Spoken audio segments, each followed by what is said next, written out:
Broken chain, टूटी हुई chain जो थी वो किसकी निशानी थी? बेड़ी में बंधे हुए बांसों की, है ना। और अब broken chain stand for the act of becoming free, है ना।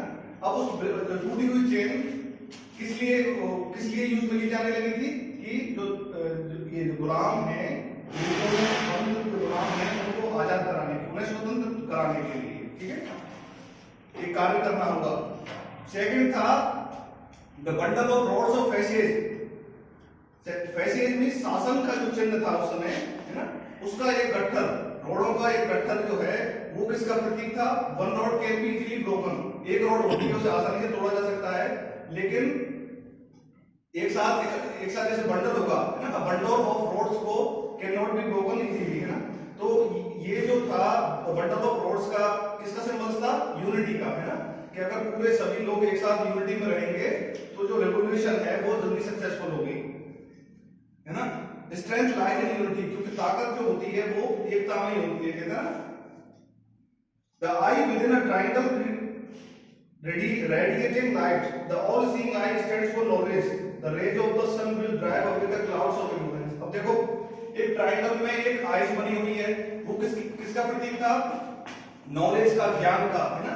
और जो सूर्य की किरणें हैं वो किसकी कि जो अज्ञानता है उसे इन सूर्य की किरणों के द्वारा दूर कर दिया जाएगा, ठीक है ना। स्केप्टर्स जो था वो दंड था, राजदंड था, वो शाही शक्ति का प्रतीक था, ठीक है। अब एक स्नेक है, snake biting its tail to form a ring. अब एक सांप जो था वो एक रिंग की शेप बनाते हुए अपनी पूंछ को ही काट रहा है ना, तो उससे क्या बन रही है? रिंग बन रही है।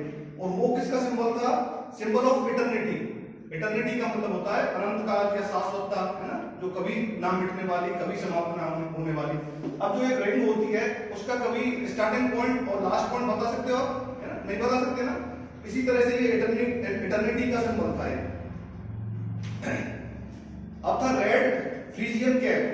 फ्रीजियन क्या था? उस टाइम जो ग्रीक और अमेरिकन जो पीपल थे वो एक टाइप की कैप पहनते थे, एक विशेष प्रकार की टोप थी, है ना। तो लाल कलर की फ्रीजियन कैप किसका सिंबल था?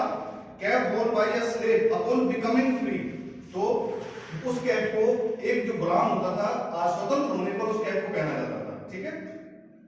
अब blue white read the national colours of France. तो फ्रांस के राष्ट्रीय कलर कौन कौन से थे? ब्लू, व्हाइट और रेड, ना। द विंड वुमेन और एक पंखों वाली महिला, वो पर्सोनिफिकेशन ऑफ द लॉ। जो लॉ थे उनका पर्सोनिफिकेशन किया गया था, मानवीकरण किया गया था, है ना। जैसे तुमने पढ़ा हो पर्सोनिफिकेशन, सिंपली एलिट्रेशन। तो पर्सोनिफिकेशन होता है जब किसी निर्जीव चीज का एक तरह से उसे सजीव चीज के रूप में पेश किया जाता है ना। तो मानव के गुणों के समान उसको जब दर्शाया जाता है तो उसे कहते हैं पर्सोनिफिकेशन। तो एक पंखों वाली महिला को बताया गया है लॉ का पर्सोनिफिकेशन, है ना, कानून का मानवीकरण। The law tablet, the law is the same for all and all are equal before it. और एक लॉ टैबलेट था, उसका मतलब था उसमें जो फ्रांस के कॉन्स्टिट्यूशन में जो लॉ फॉर्म किए गए हैं वो सभी के लिए समान है, तो किसी के साथ कोई भी डिस्क्रिमिनेशन नहीं होगा, है ना। There will be equality for all of. अब क्या हुआ? पब्लिक के प्रेशर में वहां का जो सम्राट था लुइस 16, उसने कॉन्स्टिट्यूशन को और नेशनल असेंबली को फॉर्म करने की तो अनुमति दे दी, लेकिन उसने सोचा कि इससे तो उसकी पावर क्या हो जाएगी? कम हो जाएगी। तो उसने धीरे धीरे जो पड़ोसी जो राज्य थे, है ना, पड़ोसी राजा थे, उनके साथ उसने अपनी सांठ-गांठ बैठाना शुरू किया, है ना। उसने सोचा कि मैं इनके साथ कोलिजन करूंगा और जो ये रेवोल्यूशन है इसको सप्रेस कर दिया जाएगा। अब जो पड़ोसी जो राज्य थे, पड़ोसी राज्य के राजा थे, वो भी इस चीज से चिंतित थे कि जब फ्रांस में इस तरह की व्यवस्था स्टार्ट हो सकती है, वहां के लोगों ने राजा के खिलाफ विद्रोह करके अपना संविधान बना लिया है, नेशनल असेंबली की स्थापना कर ली है, तो कल वो हमारे यहाँ भी ऐसा हो सकता है। इसलिए उन्होंने भी मिलकर आपस में एक ग्रुप बनाने का प्रयास किया, ठीक है। तो देखो the France abolishes monarchy and becomes a republic. अब फ्रांस जो था उसमें राजतंत्र समाप्त हो गया था और वह एक गणराज्य घोषित हो चुका था, गणराज्य देश बन चुका था। अब देखो the situation in France continued to be tense during the following years. Although Louis 16 had signed the constitution, he entered into secret negotiations with the king of Persia। जैसा कि मैंने तुम्हें बताया है कि कॉन्स्टिट्यूशन साइन हो चुका था, लेकिन वह अभी भी गुपचुप रूप से जो पड़ोसी राज्य था, पड़ोसी देश था पर्शिया से बातचीत कर रहा था, है ना। Rulers of other neighbouring countries too were worried by the developments in France. जो पड़ोसी जो राजा थे उसके शासक भी चिंतित थे यहाँ के संविधान के फॉर्म होने से। And made plans to send troops to put down the events that had been taking place there since the summer of 1789। जैसा कि 1789 से स्टार्ट हुआ तो उन्होंने पड़ोसी राज्यों ने भी फ्रांस में अपनी टुकड़ियां, सैन्य टुकड़ियां भेजी इस आंदोलन को दबाने के लिए, है ना, कि इस व्यवस्था को खत्म किया जाए, दोबारा से मोनार्की सिस्टम शुरू किया जाए फ्रांस में, है ना। तो सभी पड़ोसी राज्य राजाओं की और इवन जो लुइस 16 था उसका भी यही प्रयास था कि यहाँ पर दोबारा से वही सिस्टम शुरू हो जो पहले से चला आ रहा था, है ना। अब किसी व्यक्ति के हाथ से पावर जाएगी तो उसे वो इस चीज को एक्सेप्ट थोड़ी करेगा। अब क्या हुआ, the national before the this would happen, यह घटित होता उससे पहले ही the national assembly voted in April 1792 to declare war against Persia and Austria. अब जो नेशनल असेंबली थी, नेशनल असेंबली में कितने मेंबर्स थे? 745, है ना। उन्हें अप्रत्यक्ष रूप से चुना जाता था, कितने? 50,000 एक्टिव वोटर्स के द्वारा, है ना। अब देखो तो नेशनल असेंबली को इस चीज की पता चल गया, उन्होंने उससे पहले ही ऑस्ट्रिया और पर्शिया के खिलाफ युद्ध की घोषणा कर दी नेशनल असेंबली ने। They this as a war of the people against kings and aristocracies all over Europe। इससे क्या हुआ, इसके परिणामस्वरूप जो लोग थे वो राजा के खिलाफ हो गए ना, और उस राजशाही पूरे यूरोप में जो राजतंत्र के खिलाफ हो गए, राजाओं के खिलाफ लोग हो गए थे। यूरोप के और जो छोटी छोटी कंट्रीज थी वहां भी क्या होने लगा, जो राजशाही सिस्टम था उसके खिलाफ लोगों ने आंदोलन करना शुरू कर दिए थे। Among the patriotic songs they sang was the Marseillaise composed by the poet Roger de Leslie। अब धीरे धीरे क्या हुआ, लोगों में भक्ति, देशभक्ति की भावना बढ़ने लगी, है ना। देशभक्ति सॉन्ग्स गाने लगे। अब उसमें से एक जो सॉन्ग था जिसे मर्सीलाइज कहा गया है, जो उस समय का फेमस पोएट था रोजर डी लीजले, उसके द्वारा कंपोज किया गया था, है ना। तो फ्रांस में जगह जगह इसमें क्या है, जो फ्रांस का राष्ट्रीय एंथम है, नेशनल एंथम है, वो क्या है? Marseillaise is the national anthem of the France. ठीक है, तो ये याद रखना है, इसको अंडरलाइन कर लेना। The revolutionary was brought losses and economic difficulties to the people. While the men were away fighting at the front, women were left to cope with the tasks of earning a living and looking after their family। अब क्या हुआ, धीरे धीरे जो लंबे समय से युद्ध की वजह से वहां पर इकोनॉमिक डिफिकल्टीज आ गई थी लोगों के सामने, तो इसलिए लोगों ने क्या किया, अब the man were away fighting at the front, है ना।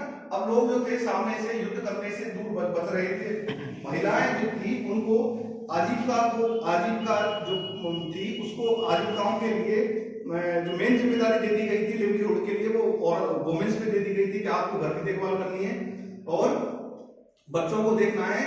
ठीक है, large section of the population were convinced that the revolution had to be carried further। The Constitution of 1791 gave political rights only to the richer section of society।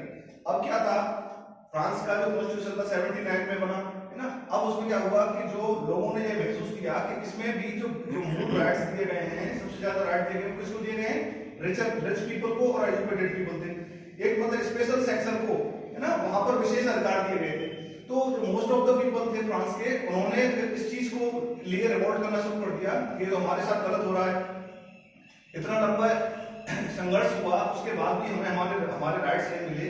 तो फिर लोगों ने क्या किया, जो लो तबके के लोग थे, गरीब लोग थे, उन्होंने इस चीज के खिलाफ दोबारा से आंदोलन करना शुरू कर दिया था, है ना। Political clubs became an important rallying point for people who wished to discuss government policy and plan their own forms of action। अब लोगों ने क्या रैलियां करना शुरू कर दिया, एक इंपॉर्टेंट रैली करना शुरू कर दिया जहां लोग चाहते थे गवर्नमेंट पॉलिसीज को डिस्कस करना और अपने अनुसार नए नए प्लान और योजनाएं बनाने के लिए। The most successful of these clubs was that of the Jacobin which got its name from the former government of Saint Jacob in Paris. अब उस क्या था, जैसे कई पॉलिटिकल पार्टी है ना, इसी तरह से कई पॉलिटिकल क्लब बन गए थे, है ना।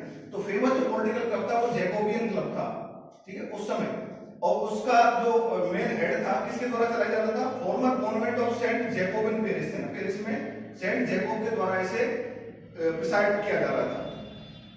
Women too who had been active throughout this period formed their own clubs section 4 of this chapter will tell you more about their activities and demands. अब देखो कुछ क्लब ऐसे थे जो कि जिन्हें की महिलाएं लीड कर रही थी, है ना, जिनका नेतृत्व किसके द्वारा किया जा रहा था, लेडीज के द्वारा किया जा रहा था, है ना। तो इस तरह से कई सारे पॉलिटिकल क्लब्स बने हुए थे वहां पर, जो कि नई नई योजनाएं बना रहे थे, है ना, और अपनी वो चाह रहे थे कि जो हमारे प्लान्स हैं, जो हमारे फेवरेबल प्लान्स हैं, उनको इम्प्लीमेंट किया जाए गवर्नमेंट में, है ना। तो इसी तरह से उसमें कई ऐसे प्लान, ऐसे क्लब भी थे जिनको महिलाएं कर रही थी। The members of the Jacobin club belong mainly to the less prosperous section of society. अब जो एक फेमस जैकोबियन क्लब था उसके जो सदस्य थे मुख्यतया वो कम समृद्ध वर्ग से आते थे, मींस नीचे गरीब एक तबका था, एक कमजोर तबके से आते थे जो जैकोबियन क्लब के सदस्य थे। They included small shopkeepers, artisan such as shoe makers और pastry cooks, watch makers, printers as well as servants and daily wages workers. ठीक है, अब देखो ये जो लोग थे, शॉपकीपर हो गए, छोटे दुकानदार हो गए, किसान हो गए, है ना, ये सारे जो छोटे व्यवसायी हो गए वो किसमें आते थे, वो जैकोबियन क्लब के मेंबर्स थे। There leader was Maximilien Robespierre. अब उनका जो नेता था उसका नाम क्या था, मैक्सिमिलियन रोबेस्पियर, है ना, इसको अंडरलाइन कर लेना।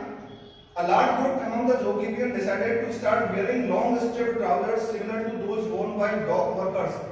This was to set themselves apart from the fashionable section of society, especially nobles who wore knee breeches.